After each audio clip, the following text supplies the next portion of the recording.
নারদ তদন্তে তৎপর সিবিআই। এবার নারদ কাণ্ড নিয়ে হাইকোর্টে মামলাকারী অমিতাভ চক্রবর্তীকে জিজ্ঞাসাবাদ করল সিবিআই। সূত্রে খবর, কোন প্রেক্ষাপটে কলকাতা হাইকোর্টে সিবিআই তদন্ত চেয়ে তিনি মামলা করেছিলেন, এদিন তার কাছে সে বিষয়ে জানতে চান তদন্তকারী অফিসাররা। বুধবার দুপুরে কলকাতার নিজাম প্যালেসে সিবিআই দুর্নীতি দমন শাখার অফিসে যান মামলাকারী অমিতাভ চক্রবর্তী। প্রায় ঘণ্টাখানেক তাকে জিজ্ঞাসাবাদ করেন সিবিআইয়ের অফিসাররা। মামলাকারী এই কংগ্রেস নেতার দাবি, নারদ কাণ্ডে যেসব ফুটেজ সিবিআইয়ের কাছে রয়েছে, এদিন সেই ফুটেজ তাকে দেখানো হয়। ফুটেজে যাদের দেখা যাচ্ছে তাদের মধ্যে কাকে কাকে তিনি চেনেন, এদিন তাও নথিভুক্ত করে তদন্তকারী অফিসাররা।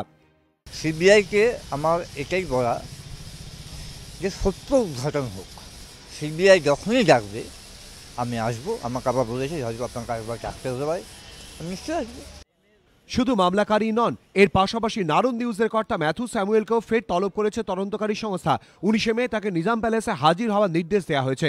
যদিও সূত্রের খবর, শারীরিক অবস্থার কারণে সেদিন হাজির হতে পারবেন না তিনি। কিন্তু নারদ কাণ্ডে অভিযুক্তদের কবে তলব করা হবে, এই প্রশ্ন ঘুরপাক খাচ্ছে রাজনৈতিক মহলে।